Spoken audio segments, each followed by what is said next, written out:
experiencing what Marley Coffee is all about and our relationship with love laws here. And the first thing I noticed when I walked in was this beautiful color. And that's everything that the Marley family represents, you know? I mean, I can't go verbatim what it says, but it means good. I can tell you. Respect and affection and life and community and unity. So I want to thank you for, coming here today. Well, you're always here. Coming to see my son. And a lady, a woman, a beautiful woman, she asked, why coffee? So I said, since I'm here, I should tell you myself why coffee. But in 1999, I was dating a beautiful woman, and she was very popular, still is, and I was not popular at all. So every time she would come home, she would say to me, what do you do? I said, what do you mean what do I do? I'm the house husband, right? She says, no, but I'm always working every day on you, every time I come home, you're just happy. I'm like, well, what do you want me to do? All right, you know what, fine. I need to find something to do. So in 1999, a friend introduced me to a property in Jamaica.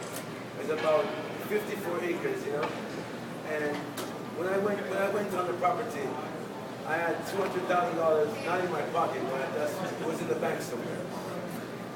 And I saw the property, and the first thing I realized about the property was the river. And I was like, wow, this is beautiful. How can a 26-year-old man have this opportunity to get such a beautiful piece of land, Because in Jamaica, of course you know how things go. It's all the land is owned by European descendants from long ago, even though my grandfather is of European descent. So I didn't own any land though. So I'm saying, wait, this got to be a conspiracy. I can't, at the time, have my long locks, like in the picture. So I'm saying, 26-year-old, a Rasta man, can own a land like this. I want the property. So I buy the land now. So I'm walking off the land, thinking to myself, what a beautiful river, But then, on my left, it's this entire luscious green land. And I'm looking and saying, what am I going to do with all this property? Like, what did I just do? Did I just make a mistake? I'm like, all I need is a little square to live for myself. So I'm thinking to myself, what am I going to do? So the person I bought the land from, we're walking, and all of a sudden, there's a parochial road that splits the property. And there's lot A and lot B. And on the parochial road, there's an entire community standing there. And the previous owner had some type of bad relationship with the farmers. So there was no coffee, no production being going, nothing happening. So I myself, not aware of what the situation is, and that there's bad blood between the previous owner and the community. But as a Jamaican, I kind of know when people aren't so happy. Because I'm coming this way, and everyone is kind of standing like this. They're not like, hey. Everyone's like, who is this? Who is this man now? Wonder what is he? What does he want? But they don't know about son. They don't know anything about it. So I'm walking up, but I kind of realized that I didn't want to show any fear because all the farmers, they carry a machete and all them. They got pickaxe sticks, but for work. But you never know. So I'm kind of keeping my calm and trying to remain the lion that I am, confident. So the first thing the guy says to me, he says, don't hire this guy, he's a thief. I'm like, what? I'm not thinking about hiring anyone. So at that same point, I realized the community, they were seeking hope, And at that same instance, the only thing I could think of in my mind was, right, what am I going to say now? What's the community known for? It says, we're a coffee-growing community. I said, coffee, like oil? You mean coffee? I said, do you know anything about coffee? He says, we've been farming coffee all our lives. I said, all right, we're in the coffee business. And that was 1999. So I made that commitment, not knowing anything about coffee, never planted a tree in my life, never seen a coffee tree, never known that coffee starts from a cherry.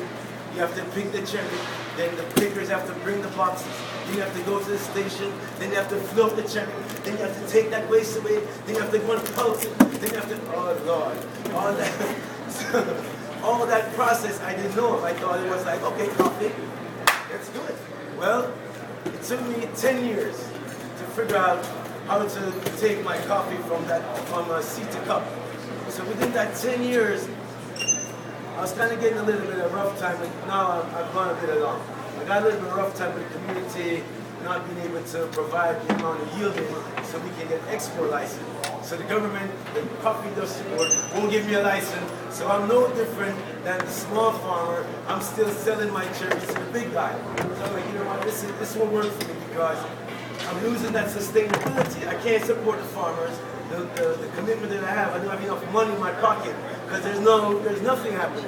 I plant the tree, it takes 3 years to grow. After it grows, you got to be able to produce 6,000 boxes, which my little small farm I couldn't do. So I said, you know what? I said, farmer, guess what?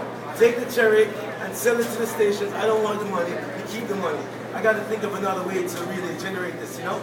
So I traveled to Ethiopia. And while I'm in Ethiopia, when I arrived in Ethiopia, a gentleman said, well, I went to the sabbatical, I went to find my own self. So I go to Ethiopia, a gentleman says to me, you know, what are you doing here? I said, what do you mean? I came home, you know, I'm home. What do you mean? I'm home. You're supposed to accept me. I said, yeah, but what do you do? I says, well, you know, I have a farm in Jamaica, a coffee farm in the Blue Mountains. He says, coffee? I said, I have a coffee farm. He says, do you know that Ethiopia is the birthplace of coffee? I says, no, what do you mean? He says, yeah. When the Yemenites would go across the Red Sea into Ethiopia and bring the coffee back to Yemen, the traders would travel to Yemen and they buy the beans from the Yemen and they call the beans Arabica. But he says to me, the true name is Ethiopia because that's the birthplace of coffee. I says, that's it. I got it. I called my friend, a guy that wants to invest in the coffee business with me. I called him and says, hey Joe, do you know who my father is? He says, yeah, Bob Marley. I says, yes. And you know that he's a universal man? He says, yes. And he says, do you know that I am a universal man too? And he says, yes, Rohan, what are you trying to say? I says, do you know that coffee is also universal? He says, okay. I said, we're going to start a company with Ethiopian coffee. I'm going to start a coffee company, not a Jamaican company. And that's how I created Marley Coffee. And then from that, I showed the farmers. I went to the farmland in Jamaica and said, look guys, we've created Marley Coffee through our inspiration. And now we can do it here, you know? Because now it was time for me to create my Blue Mountain brand. So I went to Jamaica and started to work with the farmers again. I partnered up with another family and we were able to create the 6,000 boxes. That's how we create the Smile Jamaica. We have some of this spice rum, which is a little Jamaican, a little spice rum, a little Jamaican influence. And then this is the Ethiopian version, the One Love. And then, now why am I in Canada? Why am I here? Why are you trying our real cup? Well, so I'm getting in the business now. While I'm in the business, I don't know what I'm doing. And I sold my first bag of coffee to Whole Foods in a store across the street from the office. I said, if I'm in the business, I got to be able to sell coffee. So I go there and sell a bag of coffee. I did my little thing, you know. She accepted me later.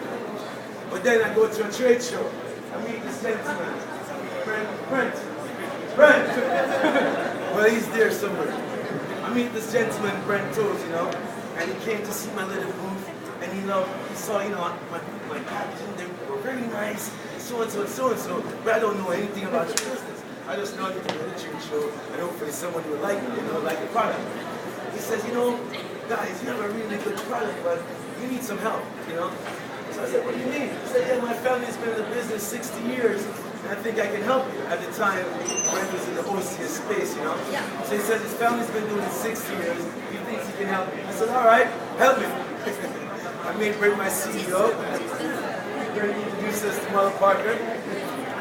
Mother Parker then introduced us to this division here, the Real Cup, and that's what you're having today. And I'm here because I came to meet my family, Mother Parker's, who are now Mother Parker's premium brand, and not bad. But you know, you have to work with quality people to get